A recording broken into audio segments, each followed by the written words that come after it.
Welcome বন্ধুরা, আমার all subject tuition চ্যানেলে তোমাদের সকলকে জানাই স্বাগতম। বন্ধুরা, আজকে আমরা হাজির হয়েছি মাধ্যমিকের রাইটিং নিয়ে। রাইটিং পোর্শনে তোমাদের যে 2025 সালের যারা মাধ্যমিক পরীক্ষার্থী রয়েছে তাদের জন্য ভীষণই গুরুত্বপূর্ণ একটা বিষয় হচ্ছে বায়োগ্রাফি। এই বায়োগ্রাফির একটা স্ট্রাকচার নিয়ে আমি হাজির হয়েছি। একটি স্ট্রাকচারের উপর ভিত্তি করে তোমরা যে কোনো বায়োগ্রাফি কীভাবে লিখবে একটু আমি তোমাদের বুঝিয়ে দেবো। এবং বিশেষ করে এই স্ট্রাকচারটা বিশেষ করে সেই সকল স্টুডেন্টদের জন্য যারা ভীষণই দুর্বল, ইংলিশে ভীষণ দুর্বল, তারা মনে করছো যে আমরা বায়োগ্রাফি বলো, যে কোনো প্যারাগ্রাফ, যে কোনো কিছু আসুক না কেন লেটার আমরা লিখতে পারবো না। তো তোমাদের এবারে কিন্তু পরীক্ষায় 100% আসার চান্স আছে এই বায়োগ্রাফিটা। এর সঙ্গে তোমাদের ইম্পর্টেন্ট আছে প্যারাগ্রাফ এবং লেটারের মধ্যে আছে। গত বছর আমি কিন্তু তোমাদের এডিটোরিয়াল লেটার একটা দিয়েছিলাম স্ট্রাকচার করে, তো সেটা সেই বছরের জন্য ইম্পর্টেন্ট ছিল বলে দিয়েছিলাম। কিন্তু এবছরে তোমাদের যেহেতু একটা পার্সোনাল লেটার আসার চান্স আছে, তো সেই পার্সোনাল লেটারের স্ট্রাকচারও আমি কিন্তু করে দেবো। শুধুমাত্র প্যারাগ্রাফটা তোমাদের মুখস্থ করতে হবে, বাকি দুটো স্ট্রাকচার আমি করে দেবো, এর মধ্যেই তোমরা কমন পেয়ে যাবে। ওকে, তো যে পরীক্ষায় যেগুলো আসার চান্স আছে আমি প্রতিদিন একটা করে তোমাদের দেওয়ার চেষ্টা করব স্ট্রাকচার। তো আজকে তোমরা বায়োগ্রাফিটা একটু ভালো করে দেখে নাও। প্রথমেই যেটা লেখা আছে, এই যে a large number of great man and woman has born in this world. আচ্ছা, যে কোনো মহান ব্যক্তি হোক না কেন গোটা বিশ্বের মধ্যে তিনি যে একজন বিখ্যাত ব্যক্তি, তো সেটা আমরা যে কোনো মানুষের ক্ষেত্রেই বলতে পারি, কারণ তোমাদের পরীক্ষা যেটা আসবে তিনি নিশ্চয়ই কোনো একটা মহান ব্যক্তি হবেন।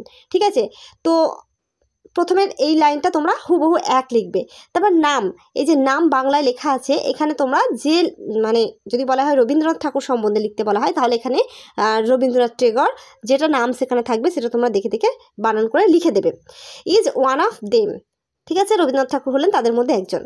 এরপর হি সি কেন দেওয়া হয়েছে? যদি কোনো নারী সম্পর্কে বলা হয় তাহলে সি দেবে, আর যদি কোনো পুরুষ সম্পর্কে থাকে তাহলে হি। যদি রবীন্দ্রনাথ ঠাকুর সম্বন্ধে থাকে বা এপিজে আব্দুল কালাম এইসব সম্বন্ধে যদি থাকে তাহলে হি হবে। ঠিক আছে, তারপর ধরো মাদার টেরেসা সম্পর্কে বলা হয়েছে, তো সেখানে কিন্তু তোমাদের সি ব্যবহার করতে হবে। তাহলে হি বা সি যে কোনো একটা অথবা দেওয়া রয়েছে, যে কোনো একটা ব্যবহার করবে। ওয়াজ বর্ন অন বলে এখানে জন্ম তারিখ দেবে। জন্ম তারিখ কিন্তু আমি বললাম তোমাদের হিন্ট দেওয়া থাকবে, উপরে হিন্ট দেওয়া থাকবে, প্লেস, বার্থ, তারপর হচ্ছে তোমাদের ডেট, ঠিক আছে, ডেট, মৃত্যু তারিখ, সব কিছু কিন্তু ওখানে দেওয়া থাকবে। বা কোনো কলেজে পড়াশোনা করেছো বা করেছে বা কোনো মেডেল পেয়েছে কিনা সেই সবও কিন্তু উপরে লেখা থাকে। তো সেই হিন্টের মধ্যে লেখা থাকবে, সেখান থেকে তোমাদের চুজ করে এখানে লিখে দিতে হবে। তো জন্ম তারিখটা কত সাল, অ্যাট জন্মস্থান, এরপরে তোমরা জন্মস্থানটাও লিখে দেবে, অর্থাৎ প্লেস বলে যে জায়গাটার নাম দেওয়া থাকবে সেই প্লেসটা এখানে বসিয়ে দেবে। ইন জন্মস্থান, দেখো এখানে কিন্তু বড় জায়গাটা দেবে, যে এই বড় মানে ধরো একটা জেলা, একটা বড় জেলার মধ্যে তার অন্তর্গত এই একটা ব্লকে বাস করে, এরকম যদি থাকে, অর্থাৎ ছোট প্লেসটা প্রথমে হবে আর বড় প্লেসটা অর্থাৎ কোনো জেলা বা রাজ্য বা কোনো দেশের নাম বলছে, তখন সেই বড় জেলাটা বা বড় জায়গাটার নাম এখানে হবে। ঠিক আছে, দি নেম অফ হিজ বা হার, যদি পুরুষ হয় হিজ দেবে, মহিলা হলে হার। পেরেন্টস অর, বাবার নাম দেবে, বাবার নাম যেখানে ওখানে বাবার নাম ঠিকানা যদি দেওয়া থাকে, বাবার নাম যদি দেওয়া থাকে তাহলে বাবার নাম, অ্যান্ড মায়ের নাম।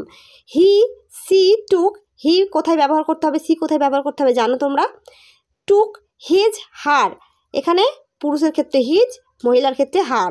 Early education from his native land, তারপরে হি সি যেটা একটা ব্যবহার করবে পাস্ট মানে সে পাস করে বেরিয়েছিল। ডিগ্রি ফ্রম, ডিগ্রি, এখানে ডিগ্রি তোমরা দেবে যে কোন ডিগ্রি পাস করেছে। ফ্রম, তারপরে কলেজের নাম বা বিশ্ববিদ্যালয়, যদি বিশ্ববিদ্যালয় থেকে হয় বিশ্ববিদ্যালয়, যদি কলেজের নাম থাকে ওখানে যেটা উল্লেখ করা থাকবে ওখানে সেই নামটা এখানে দেবে। ইন দিয়ে ওখানে সালটা উল্লেখ করা থাকে, তো সালটা এখানে দিয়ে দেবে।